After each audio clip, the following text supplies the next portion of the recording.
subscribe, like, and share. Bismillahirrahmanirrahim. Assalamualaikum warahmatullahi wabarakatuh. Alhamdulillah wassalatu wassalamu ala Rasulillah wa ala alihi wa sahbihi wa man tabi'ahu wa mawala. Subhanaka la ilma lana illa ma 'allamtana innaka antal alimul hakim. Rabbi shrah li sadri wa yassir li amri wa hlul 'uqdatam min lisani yafqahu qawli. Allahumma faqihna fid din wa 'allimna ta'wil warzuqna fahmal mursalin. Allahumma iftah lana futuhal 'arifin. Allahumma ij'alna minal ladzina yastami'una al-qawla fayattabi'una ahsana. Allahumma shalli ala sayyidina Muhammad wa ala ali sayyidina Muhammad. Kalau disebut kata fitrah, selalu yang diartikan adalah suci. Idul Fitri kembali ke suci. Manusia itu suci, fitrahnya suci.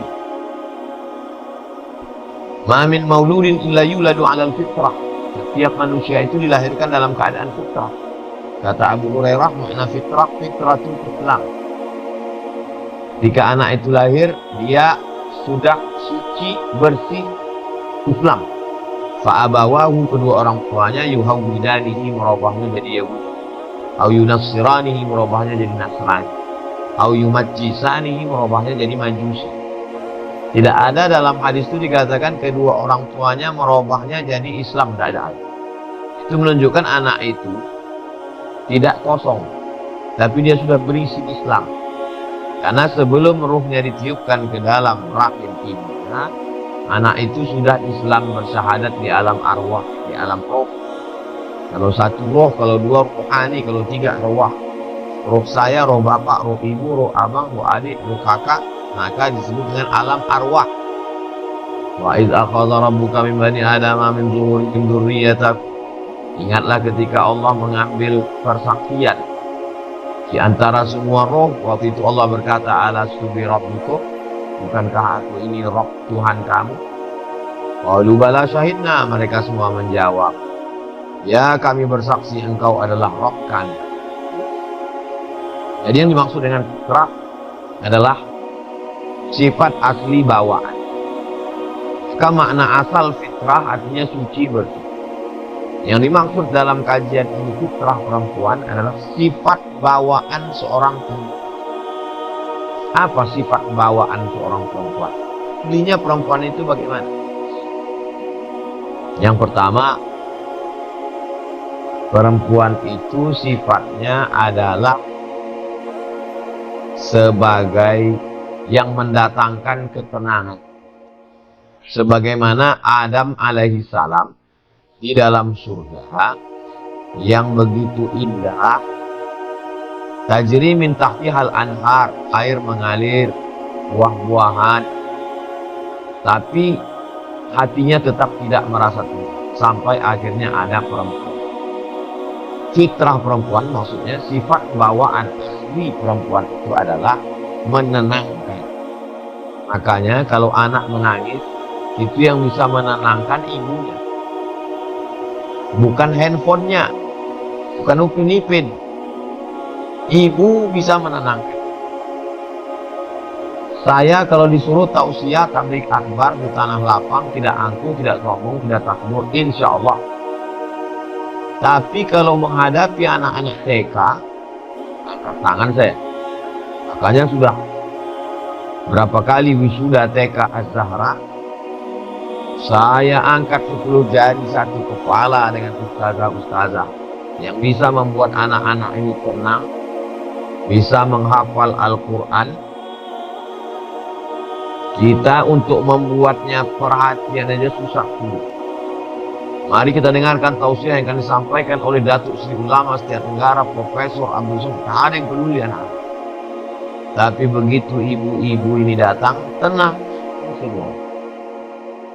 Di balik keberhasilan anak-anak TK di atas pentas, sesungguhnya di balik layar itu ada ibu-ibu guru TK yang luar biasa.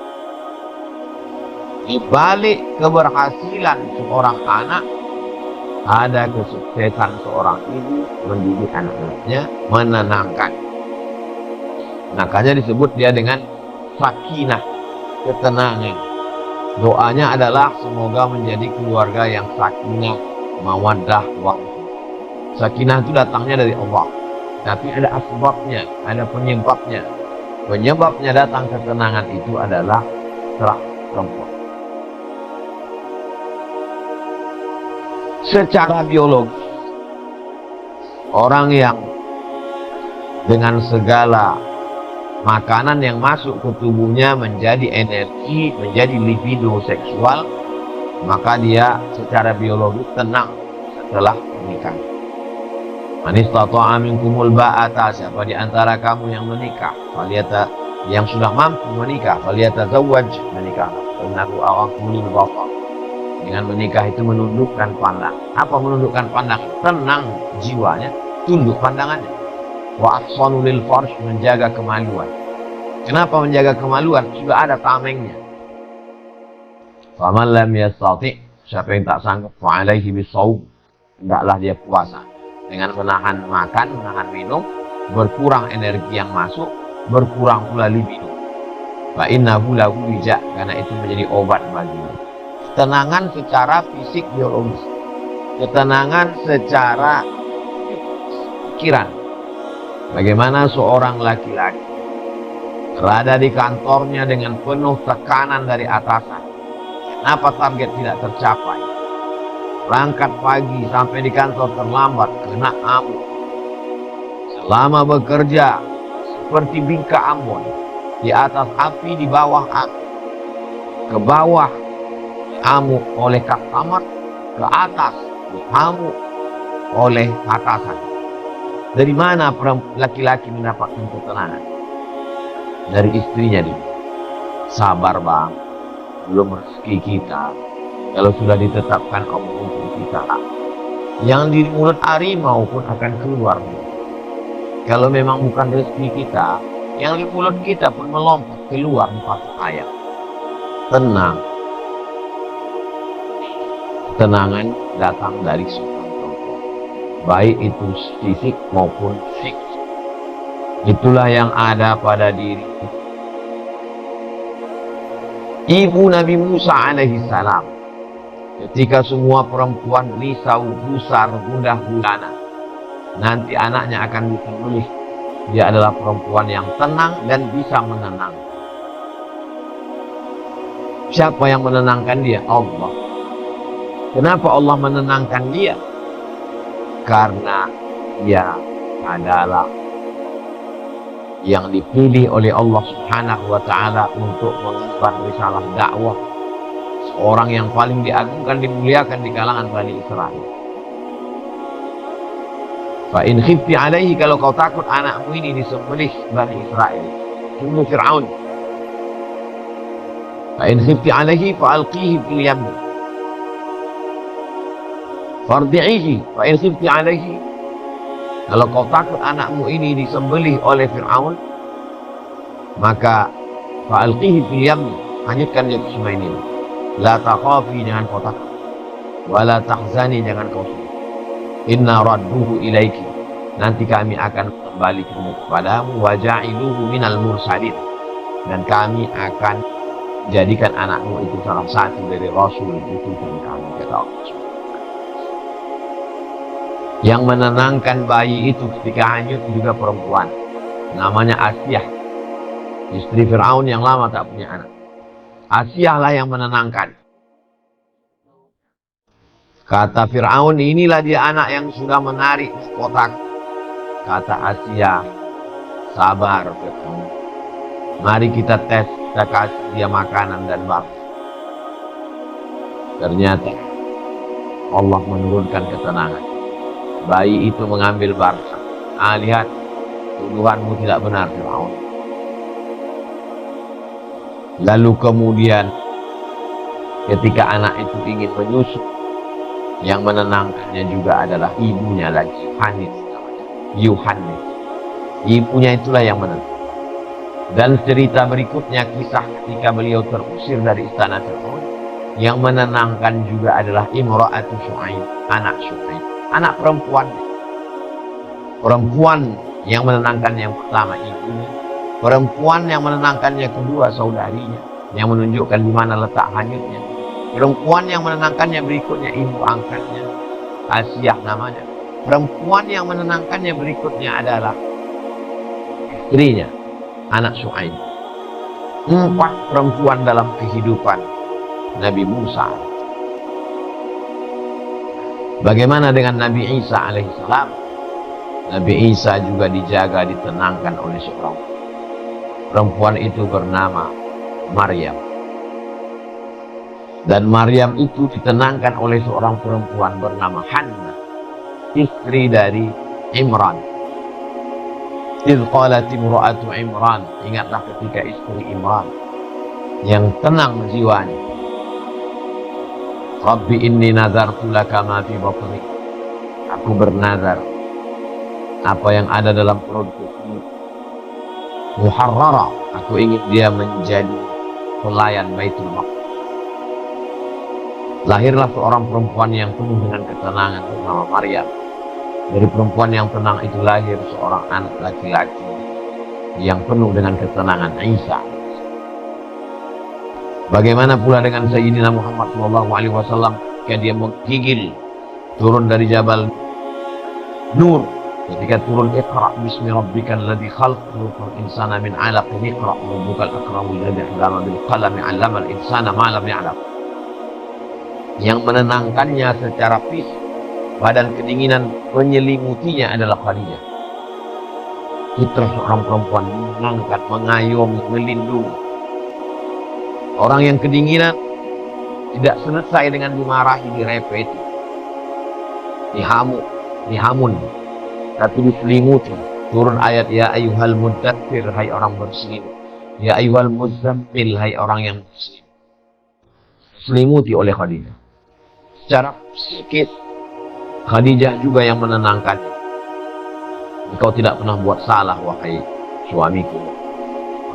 Tausilul arham, engkau orang yang menyambung silaturahmi. Engkau orangnya baik, tidak mungkin yang datang, ya. Kalau kau tak percaya, nanti akan kutanyakan kepada saudaraku Waraqah bin Naufal. Yang mendatangkan ketenangan itu adalah Khadijah, perempuan yang tidak pernah risau. Karena Nabi berusia 30 tahun naik ke Jabal Nur bertahannud, ya ta'abbad bil layali, ibadah di waktu malam. Umur 38 dia pergi, Khadijah menenangkan. Umur 39 dia pergi, Khadijah menenangkan. Umur 40 dia pergi, turun kedinginan, Khadijah tetap memberikan ketenangan jiwa. Jadi kalau ada perempuan tidak mampu menenangkan, memanas-manasi, memprovokasi, kenapa nasib kita begini, kenapa begini, kenapa, maka sesungguhnya dia sudah keluar dari fitrah. Karena dia menenangkan, maka Allah mengatakan hunna libasul lakum wa antum libasul lahun. Hunna, perempuan itu, libasul lakum, jadi pakaian bagi kamu, wahai laki-laki. Kamu yang tidak tenang karena kedinginan, datang pakaian itu menghangat. Kamu yang kepanasan, datang pakaian itu mengademkan. Ini fitrah perempuan, dia penuh dengan ketenangan. Berapa banyak laki-laki yang emosional bisa ditenangkan pawang. Perempuan ada kalanya sebagai ibu. Si Anu itu memang ngeri, Pak Ustaz. Mana cara kalian bisa? Kami melalui ibu. Pintu masuknya melalui. Itu memang ngeri itu, Pak Ustaz. Gimana cara kalian masuk? Istrinya, Pak Ustaz. Itu memang hebatnya itu, Pak Ustaz. Ayah orang ngomong ke dia, kenapa bisa? Ada anak perempuan kesayangannya. Jadi memang beda antara perempuan bicara sama dia.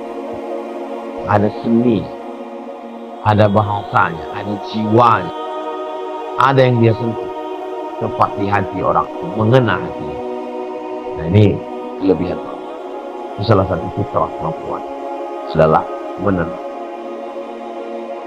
menjaga, mengayomi, kesabaran, wahnan ala wahnin, lemah di atas lemah, 9 bulan 10 hari bisa dia sabar, muntah-muntah, sabar mencium bau busuk, sabar kulitnya berubah warna, sabar tulang belakang dibentuk, sabar tubuhnya tidak lagi seperti dulu, sabar muntah-muntah, sabar meregang nyawa, sabar menyusukan 60 tahun. Ini kesabaran perempuan ini yang menyebar kepada anaknya, lahirlah anak yang sama. Menyebar ke suaminya, muncullah suami-suami yang sama. Menyebar kepada masyarakatnya, muncul masyarakat yang sabar karena seorang perempuan yang sama. Sekali disebutkan an-nisa imanul bilad, perempuan itu tiang negara. Idza salahatil bilad, kalau perempuannya baik, negara itu baik. Wa idza fasadatil bilad, kalau perempuannya rusak, sekarang satu negeri itu menjadi rusak. Ini fitrah perempuan mengayomi, melindungi. Sifat mengayomi, melindungi, menjaga itu ada intensif di dalam. Apa yang ada dalam perempuan adalah sabar, menahan, bisa diam. Perempuan bisa menahan. Menikahnya laki mungkin meledak-ledak, perempuan bisa diam. Makanya jika seorang perempuan mampu menahan emosinya, lalu kemudian dibiarkannya suaminya makan, selesai makan dengan tenang baru disampaikannya berita yang kurang baik itu dengan cara yang baik. Berapa banyak beritanya sebetulnya baik, disampaikan dengan cara yang tidak baik. Ini beritanya tidak baik, ini bisa dia tahan, disampaikannya dengan cara yang baik. Itu yang dilakukan oleh Muslim kepada Muhammad, sehingga dia menjadi seorang laki-laki yang kan ada perempuan yang sabar, yang menahan segala keluh kesah beritaan. Makanya saya kalau sowan kepada kiai di beberapa pondok yang terkenal, kiai fulan, pondok pesantren fulan, tapi sesungguhnya di balik itu ada ibu nyai yang luar biasa. Beberapa pondok saya datang, nyainya luar biasa, orangnya sabar sekali. Ini ibu saya ini Pak Ustadz mendampingi bapak saya, sangat luar biasa. Bukannya di balik kiai yang luar biasa ada punyai perempuan-perempuan yang penuh dengan kesabaran. Anaknya jadi santri dengan puasanya, dengan keraton.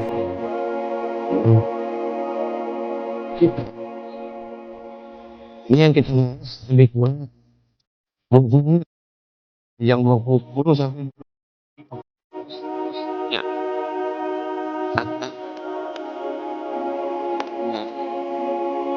Objek menilai. Ada ijabi, positif, ada silbi, negatif. Ada beberapa perkara negatif. Ada belakang. Khuliqatil mar'atu min dhila'. Perempuan itu diciptakan dari tulang rusuk. Ta'wajuha lah, tulang rusuk pembeng adalah yang bagian paling atas. Tulang rusuk melengkung. Tulang rusuk paling atas ini melengkung, paling melengkung. Tengah agak melengkung, di atas ini paling melengkung. Di situlah perempuan diciptakan. In akhalta aqamtaha kasarta. Kalau kau paksa dia harus lurus, patah dia. Maka apa makna melengkung ini? Dia selalu mengikuti perasaan. Makanya like and dislike. Kalau dia suka, tak ada cacat manusia. Tapi kalau dia sudah benci, maka namanya pun tak mau dia tulis. Bekas tapak kakinya pun jijik dan dia. Itu makanya hakim dalam Islam adalah laki-laki. Kenapa? Karena dia memutuskan dengan rasionalitas, bukan dengan perasaan. Perempuan tidak bisa memutuskan perkara karena lebih dalam perasaan, kalah rasional aja. Kalau nampaknya nanti ada orang tua itu jelas-jelas bersalah secara hukum, tapi dia lebih mengedepankan perasaan, bisa tak jadi orang tua itu. Padahal secara hukum itu salah, walaupun secara perasaan ya. Sedangkan hukum itu buta, hukum itu lurus, pedang. Dia akan membantai siapa saja yang melanggar. bisa pakai perasaan. Itulah mengapa keputusan tolak ada pada laki-laki. Karena kalau perempuan itu cepat dia berubah, pagi berbolak-balik. Perempuan itu dia katakan tidak bisa berarti maknanya iya. Dia katakan tidak bisa berarti maknanya tidak. Dia katakan tidak bisa berarti maknanya kadang-kadang tidak, kadang-kadang iya. Multi interpretasi. Banyak sekali dikali. Makhluk yang paling unik di antara makhluk ciptaan Allah Subhanahu. Itulah fitrah. Maka orang yang punya anak perempuan, dari mulai merajuknya, dari mulai ngambeknya, dari mulai ingin perhatiannya, tak sama antara mendidik anak laki-laki dengan mendidik anak perempuan. Perempuan ingin diperhatikan, perempuan ingin diberikan kasih sayang lebih pada pendidikan. Ini adalah fitrah. Dari kecil lagi sudah terlihat cara memakai jilbabnya, cara memakai sendalnya, cara memakai baju. Beda dengan anak laki-laki. Pujian-pujian, Masya Allah, tabarakallah. Jika kita melihat, walaupun saya tak punya anak perempuan, tapi keponakan saya perempuan, saya perhati. Beda dengan anak saya. Itulah mengapa Nabi SAW mengajarkan perempuan itu yang dia ingat adalah kata yang dipakai. Pilihan katanya. Makanya Nabi memilih kata yang paling tepat, singkat, padat untuk Aisyah. Ya Humairah, wahai engkau yang kulitnya putih, kemerahan kalau kulit cahaya. Nabi itu diberikan jawami'ul kalim, kata yang singkat, maknanya padat, tanpa harus memuji berlebihan panjang lebar ke sana kemari. Dia dengan panggilan Ya Humairah, wahai engkau orang yang putih, kalau kena cahaya matahari kemerah. Di dalamnya ada pujian, juga di dalamnya ada kejujuran, di dalamnya ada perhatian, di dalamnya ada kelebihan, di dalamnya ada keutamaan, di dalamnya ada keistimewaan. Perempuan merasa diperhati, dia merasa dilebihkan, dia merasa tersanjung, dia merasa dimuliakan. Begitu juga ketika berjalan Nabi bertemu dengan orang Yahudi berkata, Assalamualaikum ya Muhammad. Langsung saja jawaban itu keluar dari mulut Sayyidatuna Aisyah. Waalaikumsalam wal la'nah. Kamu juga mati dan kamu dilaknat oleh Tuhan. Kata Nabi SAW, ya sabar wa. Innallaha yuhibbur rifqa fil amri kulli. Allah suka kita bersikap sabar. Kata Sayyidatuna Aisyah, mereka memakimu, kenapa engkau tidak balas? Nabi membalas, kata Nabi, waalaikum. Nabi tidak ingin keluar kata-kata tidak baik. Ini menunjukkan bahwa ada sifat membawa. Begitu juga dengan kecemburuan yang luar biasa. Jika Nabi SAW menyebut Sayyidatuna Khadijah, padahal Khadijah itu sudah meninggal dunia. Itu juga jika Nabi pulang, mulutnya berbau maghafir, madu yang terbuat dari bau yang kemudian Sayyidatuna Aisyah mengatakan bau maghafir. Nabi, kalau begitu aku tidak akan makan maghafir lagi. Turunlah ayat la tuharrimu ma halallahu laka tabtaghi mardat. Wajib, jangan kau haramkan sesuatu yang halal untuk menyenangkan istri. Apa maknanya? Ada kecemburuan. Azirti ya Aisyah, engkau cemburu wahai. Ja'aki syaitan, setan datang menggoda. Kata Sayyidatuna Aisyah, "Hal ma'iya syaitan?" Apakah bersamaku ada syaitan? Nabi ya, wa ma'a kulli insan, setiap manusia juga ada setannya. Nabi, kalau bersama ada setan, bersama setiap manusia ada setan, berarti bersama pun ada juga setan ya Rasulullah. Dialah kecerdasan Ais. Salah kalau Nabi mengatakan kulu Musfadinakum billah agamamu Humairah, istri perempuan dari Aisyah radhiyallahu anha. Setengah agama ini diambil dari beliau untuk dasarnya, karena pemahaman agama, karena kekuatan hafalannya banyak, apalagi hadis, dan dia paham hadis itu. Beberapa hadis yang tidak dipahami sahabat, mereka bertanya kepada Sayyidatina Aisyah radhiyallahu anha. Ternyata di balik itu ada sifat tersebut, ada sifat itu bisa menempatkan. Ini menunjukkan bahwa perempuan selevel Sayyidatuna Ummul Mukminin tidak sampai kepada perbuatan haram, sampai kepada perbuatan maksiat dan dosa, masih pada batas-batas koridor al-masbuh yang dibenarkan. Tujuan diceritakan itu dalam banyak riwayat hadis adalah supaya kita mengambil perhatian bahwa orang yang selevel Sayyidatuna Aisyah saja, apalagi orang yang ada di sekitar kita, ibu kita, adik kita, kakak kita, istri kita, anak perempuan kita, mereka manusia yang biasa. Ar-rijalu, laki-laki, qawwamuna 'ala nisa. Kata qawwamun yang melurus. Jadi kalau perempuan tersilap, tersalah, bengkok lidahnya, kiranya hatinya, yang meluruskan itu laki. Apa yang terjadi zaman sekarang? Berapa banyak pertanyaan dari perempuan, bagaimana menyuruh suami sholat, bagaimana mengajak suami supaya menutup aurat dengan celana pendek, bagaimana mengajak suami supaya berhenti main game online. Siapa sebenarnya yang keluar dari situ? Apakah perempuan atau laki-laki? Jadi kita lihat banyak sekali perempuan yang sudah hijrah, yang sudah taubat, risau dengan pasangannya, yang sudah keluar dari fitrah. Perempuan sudah baik dari fitrah yang tidak baik, dari sifat bawaan yang kurang baik menjadi baik karena ngaji, karena lingkungan. Ini semua adalah kebaikan-kebaikan. Jadi kita mesti objek menilai perempuan. Kalau ada orang mengatakan perempuan ini paling ramai di neraka, padahal yang paling banyak pengajian juga perempuan, maka sesungguhnya yang paling banyak di surga juga perempuan. Kenapa? Karena makhluk yang paling banyak adalah perempuan. Kan di akhir zaman, qayyimun wahidun, satu orang yang lurus laki-laki itu menangani 50 perempuan di akhir zaman.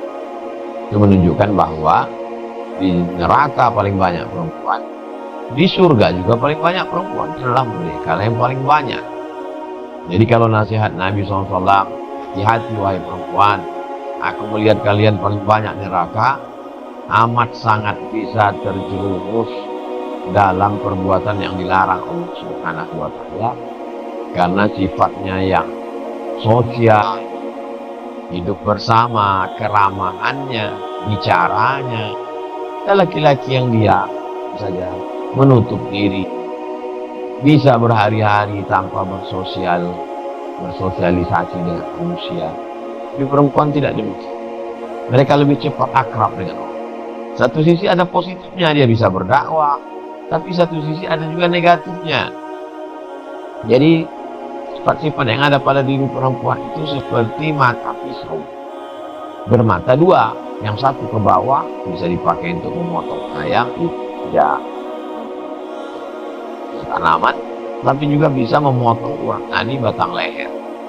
Jadi kalau perempuan yang suka berbicara, dimanfaatkan itu untuk public speaking, untuk menjadi host, pembawa acara, motivator, positif. Tapi kalau tidak, bahkan itu akan dipakai untuk riba, namimah, adu domba. Begitu juga dengan perasaan perempuan. Kalau itu di-manage dengan baik, dia menjadi perempuan yang sangat halus, merasakan perasaan yatim, merasakan perasaan fakir miskin. Tapi kalau tidak, itu menjadi pisau yang akan memotong urat nadi, memotong leher. Dia akan merasakan gimana jadi istri orang kaya, maka dia menuntut suami yang lebih kaya. Dia bisa merasakan bagaimana rasanya pakai motor mewah.